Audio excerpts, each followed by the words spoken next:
Welcome everyone to the Talk Tactically to Me United podcast. My name is Andy, and on the flip side of the screen is Ali. This is our Brighton preview. It is a big match upcoming on Saturday because we need to continue the momentum after our 2-1 win over the Scousers. And United Strand needs to get his hair cut. And this is one step closer for him to get his hair cut. And let's be real, Brighton has been this year's boogeyman for teams. They've beaten Newcastle, beaten Chelsea.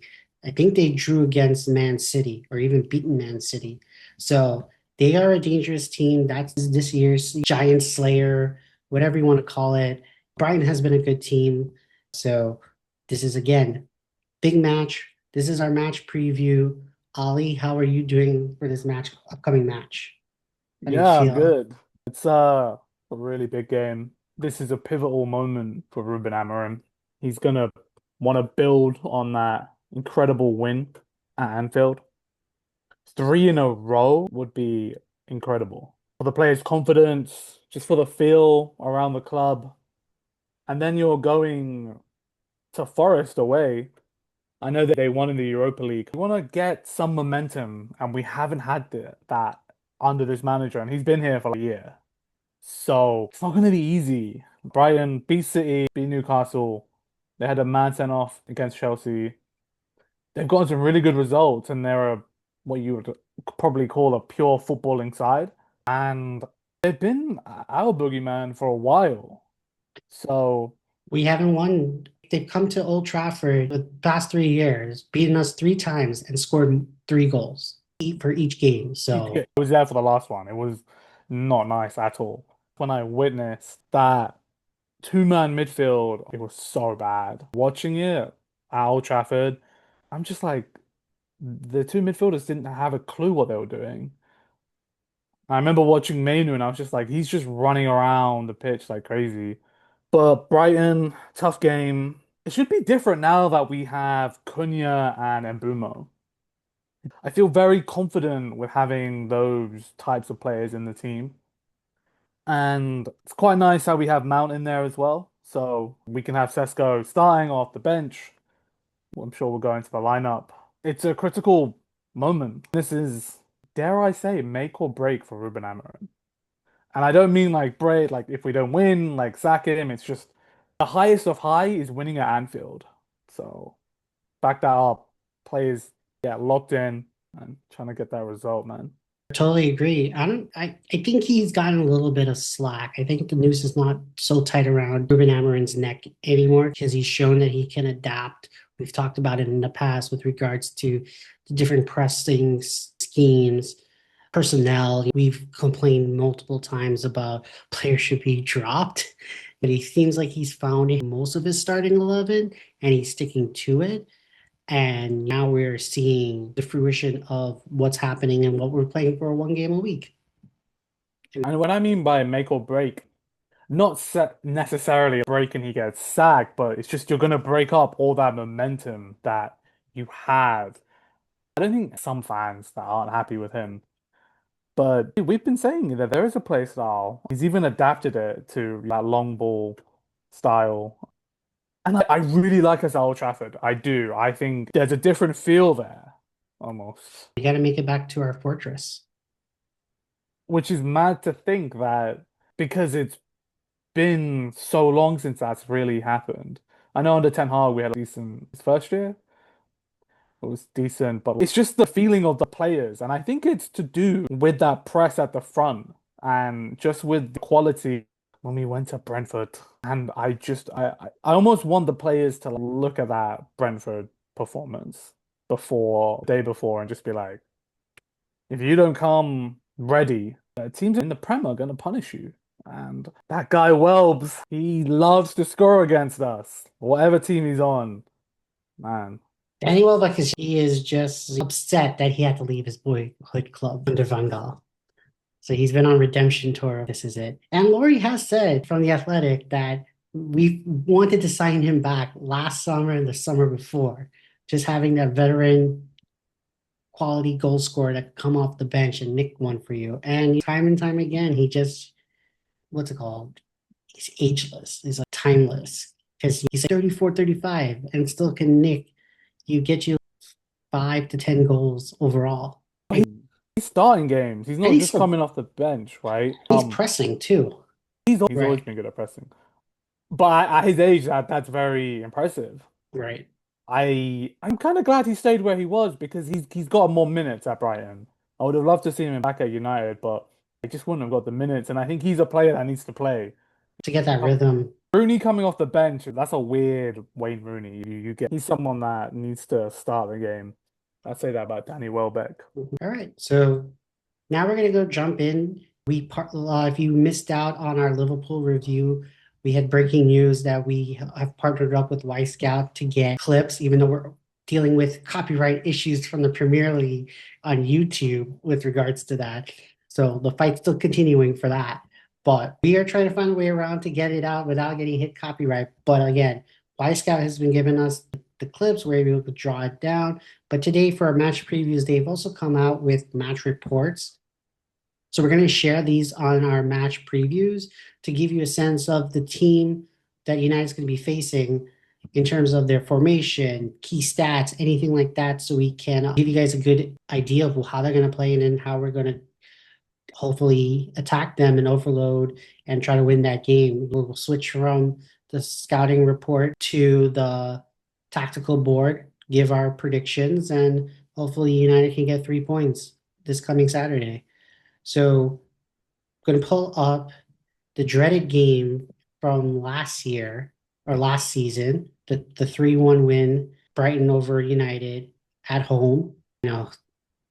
Horror for This is giving you. me Like scars, man. trigger warning. I met a really nice guy that I sat next to, and we were having some great conversations. And at that time, I did not see anything from Amarin's system. It's been Right. different this season, but I really I was at that point in his cycle, I was struggling to see it. Right. So with regards to that, we were in a 5-4-1. We had Xerxes on top. We had the double pivot midfield with Menu Ugarte. We had Bruno playing on the wing and I'm sorry, Delo, Ahmad out on the right wing. And then we had Delo as the left back, Yoro, Maguire, Delid as our three center backs, and Halal member Mazrari in the right wing back role. And then Brighton then followed up with a 4-4-2, and they pretty much kept it for most of the game. So from last season to now, we haven't seen Ruben play in a 5-4-1 attacking. He has come 5-4-1 when he comes down to defending, or 4-4-2 defending, but not when it's attacking. We've seen it become a 3-1-4-2 or 3-1-6 sometimes. So we don't see this happening anymore. And João Pedro is not there. He was a pressing monster during that game, for what I remember. The midfield, young, and then I think, and Solly March is not there anymore either. So we're hoping for a different game there. So in terms of personnel and systems, we do not play this. So now we're just going to jump into Brighton scouting report. And they've mostly played in a 4-2-3-1. And they have played in a 4-4-2, but that was during the Carabao Cup against Barnsley. They did that, and that's what they did. They actually scored goals off of it. But they're in this 4-4-2-3-1. We have Welbeck, the Japanese Mitoma, Gomez, Mitna, Arari, hopefully future midfield for Manchester United, Carlos Babla, the Turkish left winger Dunk, the Dutch Van Heck, and Math Weefers, and then the Dutch goalkeeper. So they've played this 4-2-3-1. They have a decent XG rating, possessions, and stuff. So just going through a couple of matches with them, and what I've seen is that when I first saw this earlier this week, downloading it from Scout, I texted Ali and said, dude, Brighton plays Eric Ten Hag's system, and it's giving my own trigger warnings of against Newcastle. It's pretty much a three in the back, your two center backs. You have a Matt Whiffs. He was a midfielder, more like a center defense midfielder, can play right back, but you can see him inverting here to play from the back in the back three, but you can do those passes. And then you have, how do you pronounce his name? The Turkish left back. category. I know we were interested in Kadigli? category. I'm Yeah, butchering that. but he tends to do inverted wingbacks as well. So he comes into the midfield, hangs out here, and he can play the ball in, and then you have your strikers and your wingers at the top. So as you can see, it's pretty much like a 3-1 and then whatever 6 or 3-1-4-2, whatever you want to say. But this is how they do in the attacking scheme. And like I said, White Scouts just break it down in terms of formation throughout the minutes when there's personnel change, etc. And we can see that Hunzer does not change anything. He sticks into this formation. Now, what was interesting with regards to their previous match where they drew against Wolves is that Wolves play in a 3-5-2 or a 3-4-1, sorry, 3-4-2-1, similar to United, right? And there for how Brighton set up, they did play a back five, so they were matching. We've seen Burnley do that as well. When they switched to a back five and played us for like, we struggled to score after that change. So I'm just trying to understand how Brighton going to play because this is the one off of them going into the back five because when they face Chelsea, same thing. They're in a back three.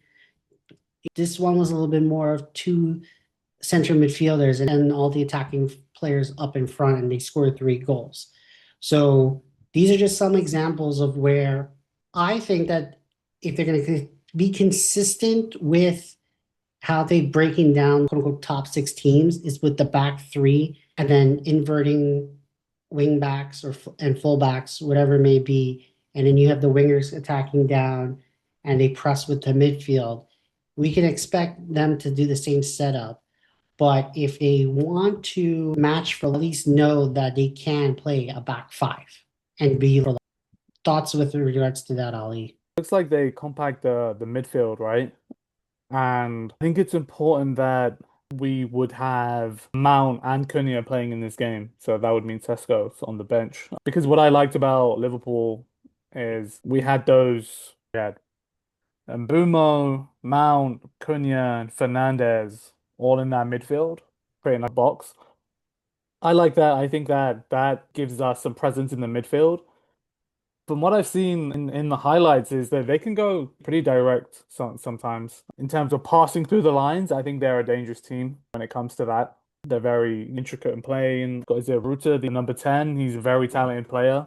I don't know where Matoma is, but I don't I want think to he's see injured. him. Thank God, because I really rate Matoma. I think he's a great player. So, and, Minter on the right, he's very pacey. So. Yeah, it's going to be interesting midfield battle. I think whoever wins the midfield and then takes their chances is going to dominate the game. For sure. And then I just wanted to highlight with regards to the shots they're taking, a lot of foot shots, headshots like 50-50, but they're doing a lot of their damage inside the penalty area. They're not taking shots out of the box. They're in the penalty area. And then this is where we saw last week with Dillett misplaying Gapco, losing his man there for when Liverpool equalized. So you can expect that type of attacking scheme when Brighton's in the box. And we've discussed it in the past, whether it regards to high line, because we know as soon as the Gapco scored the goal, all the defenders were raising their hand for offsides. And we've seen it in the gameplay for Ruben, where he loves the high line. And that's part of his system. Hopefully, the defenders know that these teams are dangerous with regards to that because they especially get balls behind the defenders. And like Ali just said, they're very good with the through ball. We could be in a hard time. And this is where Brighton is dangerous. So maybe now we have a goalkeeper in Lemens, so he could come out of the box and save all these things, unlike Onana last season. Any final thoughts with regards to that, Ali? Yeah, no, I think I agree with what you're saying. Good observations there and statistics on how they play. But very intricate side, like to pass the ball around. So, going to be interesting because they're away from home. So, For what set up. sure. And then lastly, just quickly, Welbeck, Gomez, and Matinha. Mita. Me too. You really don't get these names. I know. Balaba, Babla. One for the highlight reel. Pretty much what I'm trying to say is for these three players, they have the highest XG on Brighton. So just clamp them down, watch where they go. If you shut them down, we have a chance to win. So that's pretty much on the scouting report with regards to the different formats and how Brighton can play, what we should expect. So Ali now is going to just go pull up our OG tactical board. OG back in the house. We do not forget our low Yeah. technology. Copyright this. Exactly. So this is the formations. This is how Brighton lined up last week against Newcastle. And this is how we lined up against Liverpool. In terms of formations, seeing how Brighton overload the midfield, I would like to see Mount start this. Because it's at Old Trafford, I would like Sesko there as well, but I think just for this opposition, I would start Mount and Cunha and then Bumo, and then have these four trying to dominate the midfield. I think you have to have Cass there. I really like Ahmad as this right wing back. I think he's really going into his own. I think he probably has to start Maguire, but you could have Euro in there instead. But I think after last week, he's going to have Maguire, especially as Lanhecker and Dunk for set pieces are Right. quite dominant. Dallo, honestly, I want defensive Dallo. I don't want maybe because it's Old Trafford, Dorgu wouldn't be a bad option, but I think right now, really, I'm at the point where I would prefer to get professional performance and get a decent win as opposed to a really good performance. So I'd rather be solid. I'd rather be pragmatic in this game because I think if you get 3 wins, then you can go out. You could play Dorgu then, and you can be more offensive minded then. So Gallo wouldn't be the worst shout. I could see Dorgu starting just because Minte has a lot of pace. But this is probably informed team at this current moment. What do you think? I really don't know who you can drop. I think Maguire does earn his spot to start another day, right? Because of the height, etc. Maybe he drops Maguire and puts in Euro for the pace because Brighton is speedy on the ball with their wingers and Ruder in the midfield. So maybe he might switch it up. And I don't know about the Portuguese favoritism of he has to start Delo because I would think Patrick would be better in this situation. Paced and it's Old Trafford. You want to be more attacking minding and you want somebody who can be on the game side because we're not inverting here. So it doesn't make sense to put Delo, who's really a right back and left back inverting. So those are my only changes, honestly. And as for Mount and Cunha and Sesko, it is kind of three good players for two spots. One has to get dropped. It's hard. I would just say I think there's some favoritism with Mount there. And then I think I don't know if Ruben wants to go over the top and have the big presence with Sesko and just have Sesko start instead of Cunha, and then Cunha could come on for Mount because we already know that Mount doesn't play 90 minutes. I don't know if he'll play 90 minutes this season. So there's always going to be opportunity for somebody to come on, one of the two who doesn't start to come on for him around the 55th to 65th minute. So I think Dela, Maguire, and Cunha are interchangeable, but I think that the play is the same. Of you have the four of them to press and to try to block the overload in the midfield and just work on through balls ourselves and get halal ball cooking on the right hand side. These two are undroppable Right. at this point. You make a really good point. I think having Sesko in there will be able to, we can play long ball out. That's a solid point. And Cunha's, he's traveled a lot. You could rest him. And you also want Sesko to get a bit more confidence, and that's easier to do at Old Trafford. I can see Dorgu starting as well because at Old Trafford, it's easier. I think Dorgu plays well there. He offers that other lane to switch it and come in behind.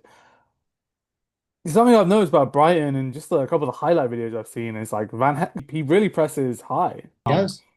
So it's this midfield battle is just going to be really interesting. I really want to see what Baleba like mentally what he's going to be like. if he's gonna take the occasion and be like, look, if you want me, come and get me. This is how I ball out. That hasn't really been the case this season. Hey, this guy in the box is a problem. And these two start linking up, it's definitely going to be an issue. And then maybe that's another thing too, why you drop Maguire, because you put De Ligt in the center back and have Yor on the right, and you can have De Ligt just like man Welbeck in the box. That's your man. You don't lose him. But it's just so hard to see Maguire getting dropped after that, you Right. know? He's what's it, there's just some talk about him wanting to stay for less money, so that'd be nice.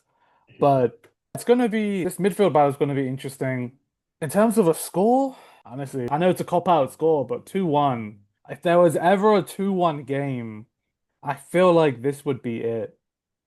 I would love to say 2-0, but We can't keep a clean sheet. Well, we we have did. limit. I know, but But that was the Sunderland team that's not as talented right, as this Brighton exactly. team. Exactly. And Brighton, look, they've beaten Newcastle 2-1. They've drawn to Tottenham. They've beaten Man City 2-1, Right. Chelsea 3-1. So like, Brighton score for Right. sure. And the more I'm saying this, I'm thinking this can go 2-1 either way.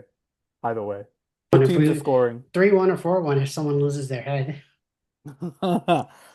I think if the players come correct, the Manchester United players come correct, this should be a 2-1 or a 3-1. And I really want Cunha to score. I just, Old Trafford, I think he just needs Needs that. it. And I think if he plays as a striker, I think he could get it. I think he's a bit rushed in his finishing, a bit too rushed. But you make a very good point for Sesko starting. It's quite nice to have either or. Yeah. So I think so you're 2-1. I'm gonna go 2-1 United. Cunha. Oh, we're doing goal scores again because your crystal ball hasn't been too What you hot I said Mbumo would score and he did score. one time out of 10. Hey, we've only done like 3 preview shows. Cunha is gonna score one. I think Mount will score. Especially if we switch up the play and he gets a touch in the box. I think they're gonna be a bit vulnerable when we switch the play. Um, Right. I can see Mbumo score. Oh, bro, At this point, you're going to be 3-1 at this point. 3-1. I can see 3-1. The pain of Brentford is just It's in the back of your mind. yeah. I was away from home though. I like us at Yeah, Old Trafford. effort. Old Trafford 2-1. I'm gonna say that. 2-1. I'm going to go with 2-1 as well, but I'm not giving goal scores because I don't do that. I don't Come on, gamble. you gotta have an inkling. My England would probably be like halal ball scores the goals. That right side is too deadly and It gets is. overload. They're definitely gonna get a goal contribution. That's fine, but I think Yeah. one or the other is going to score both goals. Wow. One, All the goals are gonna happen. all the goals are going to happen from halal ball because halal Oh, ball will be cooking. inshallah. And then, spoiler, if he actually plays Mazraoui in the right center back and De Ligt in the mid, not mid, but center back, halal triangles are coming. Halal triangles and halal ball will definitely be cooking there. Gotta get the GIF out, man. We're gonna be Get the halal car out, man. yeah, halal. On that note, both Ali and I say 2-1. We have different who's gonna score halal ball. Cunha, Mount, somebody's mom at this point. I don't know. I just want the win. Just We want just the want the win. 3 points, and we're gonna continue to Yeah. get that one game a week, 3 points in. By the time, hopefully, when November international break, this conversation is a lot different. I'm just trying to get it through week by week. Right, man? He can set a very nice platform right here. It's right. You just need to tell the player it's right here. The Here's a whole here's a funny tidbit. When Ten Hag's first season, when we finished third, Liverpool was the catalyst that started because we had lost the oh first 2 games pretty badly. when Sancho We scored, right? and we beat Liverpool either 2-1 at Old Trafford, and then we went on a nice run. A guy called Anthony, Yes. and now we got Mbooms. Massive upgrade. Shout out like anything we can shout we can curse at Ineos for being Glazers 2.0 or whatever. But this recruitment has been spot on, in my opinion, so far. And we're gonna just hopefully reap what they sow at this point. Yeah. So, anyways, this is our match preview for Brighton.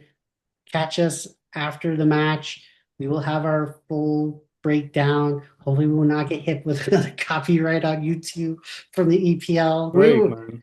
give us a break, man. We're trying to help you. We're trying to grow your product here. Just Exactly. help a brother, help some brown brothers out, man. Don't hate on the minority. God, Bags. come on. Cut us some slack. You Billions of talking pounds that you have. you talking about what's it called? BAME and DEI and stuff? Come on, man. Two BAMEs right here. Come on. Exactly.